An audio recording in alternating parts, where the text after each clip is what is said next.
My fiancé keeps insisting I invite my parents to our wedding, the same ones who kicked me out and said to never come back, and now I'm not sure if I want to get married anymore. Posted by you/Objective National 517.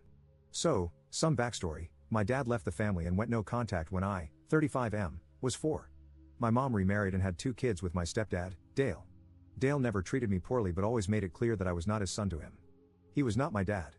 My mom never tried to fix the relationship and honestly loved her new family, always seeing me as a burden. At least, that's what I thought, until it was confirmed after my freshman year of college when my mom asked me not to come home anymore. I blocked her after that phone call and have had no contact with her, my stepdad, or my half-brother since then. I still speak to my half-sister, 25F, at her insistence, but that's my only contact. It took me a long time to deal with basically being kicked out of my family. I grew to be pretty independent and thought I'd live alone until I met my fiancée, 28F, 4 years ago. We have had a great relationship, and her family welcomed me with open arms. She comes from a pretty typical suburban family, and they are great. Over the years, I've told her about my issues with my family. She has met my sister, and she never pushed for more, that is, until we started planning the wedding. When we started talking about who we would invite, I mentioned friends from college and coworkers, and she kept suggesting that I should invite my parents. At first, I thought she was just trying to gauge if I wanted to. I said I would not be inviting my parents. She said okay, but then brought it up again the next day. I calmly explained how much they hurt me, how growing up feeling unwanted and then having it confirmed at 19 really stunted my mental health. I explained that over the years, I have realized it's their problem, and if they ever want to solve it, they can initiate contact. I am in contact with my sister, and it is clear they are happy pretending I don't exist. It sucks, but it's their problem that they have thrust onto me. I can't be the one to solve it. I thought it had ended, but she brought it up 2 more times. The last time was last night when we were about to start the save the dates, and she said, "Are you sure you don't want to invite your parents?" I feel like I might just invite them on my side, I snapped. I told her we should probably just throw the invitations away because if you can't respect what I've been through, then I don't want to marry you. I then went to our bedroom and fumed for a while. She came in to try to talk to me, and I walked out, grabbed my keys, and left. I came back around 11 p.m. after hanging with friends and slept on the couch. She left for work without a word to me, and I don't know where we stand. Her behavior is unacceptable, but I feel I may have gone too far. What do you all think? Commenter. She's already in contact with your parents. This particular kind of obliviousness doesn't start with asking permission but rather with begging forgiveness. Ops response. I don't think so. I go to dinner or talk with my sister every Thursday night, and she would hint if my mom and Dale wanted to reconcile. They don't. They honestly are happier pretending I don't exist. Update 1 day later. I'm very overwhelmed by the many thoughtful responses. Thank you to everyone who took the time to respond. I thought I would give an update. My fiancé normally gets home around 5:30 p.m., so after I was done working, I worked from home. I waited for her to show up. I got very worried when it was 6, and she still wasn't home, but around 6:15, she showed up with my sister, which was a big surprise. While my sister and I connect every Thursday, we live 45 minutes away from each other, so her popping by is not normal. Both of them looked very anxious, so I was very confused. I asked them what was going on, and my sister just burst into tears, saying she's sorry. After about 5 minutes of her losing it, she started talking about the family. Apparently, when she told my mom and Dale that I got engaged, it created a rift between them. Not because they cared about me, but because my half-brother, who is 27, is still living at home, single, with no steady job. If you're thinking, wow, they kicked you out at 19 but let him stay there past the age when he could rent a car, don't worry, I said it out loud. My mom apparently wants to do the same to my half-brother, but Dale won't let her. So, they are currently separated, with my mom living with family and refusing to come back until my half-brother is out of the house. For some reason that defies all logic and reason, my sister thinks that getting an invite to my wedding will bring the family together since it was my engagement that caused the rift. At this, I blew up a bit.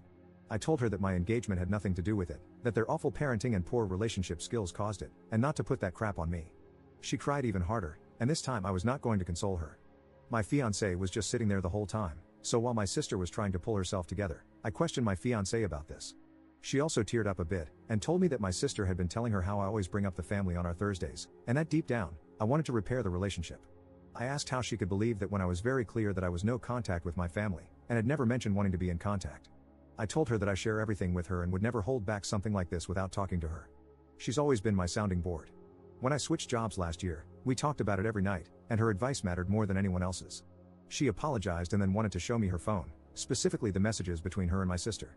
At this point, my sister perked up and asked her not to show the phone conversation, but my fiancé told her she was trying to save our relationship. It turns out my sister had been straight up lying about our Thursday conversations. She was saying that I was always talking about reconciling, that I would never admit it but was partially at fault too, and that I really wanted to see them all again. Every time I told my fiancé no, she would text my sister, and my sister would respond, claiming that I just couldn't be open because I was embarrassed. All of this was completely false. I would be perfectly happy never seeing any of them again. I can't believe my sister still sees them. At this point, I told my half-sister to leave and that Thursdays are cancelled. My sister put up a bit of a fight, but I ignored her until she left. She kept saying sorry over and over again, but honestly, I'm done with her. I've blocked her and will be no contact with her for the time being. It's a complete betrayal of my feelings and relationships. As for my fiancé and me, I am still very upset.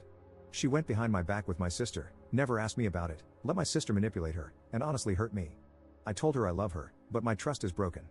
We've agreed to go to couples therapy and see if we can repair the relationship. I hope we can, but right now, it's a toss-up for me. She's got a lot of work to do. Update 8 days later. A lot has happened, so I'm just going to try and spill it out in order. After my sister left, I told my fiancé that I loved her but didn't trust her at the moment. I felt like she took my sister's side instead of mine. So, I continued to sleep on the couch for a couple of nights. She was walking on eggshells around me, and I hated it, but I just wasn't ready to forgive her. Then, on Friday night after I hung out with friends, I came home and crashed on the couch. We had had an innocuous conversation, but she did ask me to come to bed, and I told her I just wasn't ready. I woke up to use the bathroom at around 3 a.m., and she was sleeping on the floor next to me. I don't know why exactly, but it touched me deeply, and I cried a little. It meant so much to know that she wanted to be near me, even when I was being unloving. It really turned the tide for me. I woke up a few hours later, and she was making me breakfast, a surprise since Saturday is usually my big breakfast making day. We sat down to eat, and while she was still keeping the conversation light, treading on eggshells, I decided to share a story from my childhood. I told her how Dale used to make breakfast for the family but never included me. I was older, so I slept in, and when I got up, there was rarely any breakfast left. If there was, it was in the fridge, and no one would eat with me. I explained how much our Saturday brunches mean to me and that I hadn't really ever talked about it, which wasn't fair to her. She looked at me with tears in her eyes and apologized again, but I told her I didn't need it. I told her I forgave her, and while I still want to do couples therapy because I think it'll help me express my family issues with her in a healthy way, I'm ready to send out the save the dates. I then asked her to massage my back because the couch was a nightmare to sleep on, and she knew I was serious. I don't love people touching me, except my fiancé, and I had really not allowed it since the original incident. I know most of you did not want me to forgive my fiancé, but I love her, and she loves me. She made a huge mistake, but she's never experienced anything like what I went through, and she showed remorse. As for my sister, my mom reached out via a phone number I didn't recognize and told me I should forgive my sister. I told her to screw off, and that just confirmed my sister really never had a relationship with me at all, because if she knew me, she would know that contact with my mom would only make the situation worse. I then blocked the number. This happened Thursday evening. She tried to come by on Sunday, but my fiancé and I were out. She left a note apologizing, saying she didn't ask our mom to contact me and was sorry that she did. My fiancé wants nothing to do with my sister anymore but left the decision up to me. I told her that my sister was my family, so if she didn't want her there, she wouldn't be there. It was a bit of a jab, for sure, but she took it well and said she didn't want her there. We've been getting back to normal, but it will still take time. I think I might try individual therapy because, as I've been reflecting on everything, I'm starting to realize the family situation might be worse than I've acknowledged, and it might be time to really deal with it. The save the dates were sent out yesterday, and the wedding is still on. I'm not sure if I'll update again, but thank you all for letting me process and vent. Commenter. I don't understand. If eating breakfast on Saturday as a child was so important, why didn't you just get up early and eat with the family? Ops response. It's clear many of you have had terrific relationships with your parents or step-parents, and never had to deal with someone like Dale, who would roll his eyes, look annoyed, and say something like, "Looks like he's ruined daddy-kid time," before looking at his other siblings. I'm happy you didn't have to deal with that, but I'm tired of having to explain and reopen painful memories for your public entertainment when I came here for advice and to vent, not to entertain. This was an update as a thank you. I kind of wish I hadn't done it. I definitely won't update again.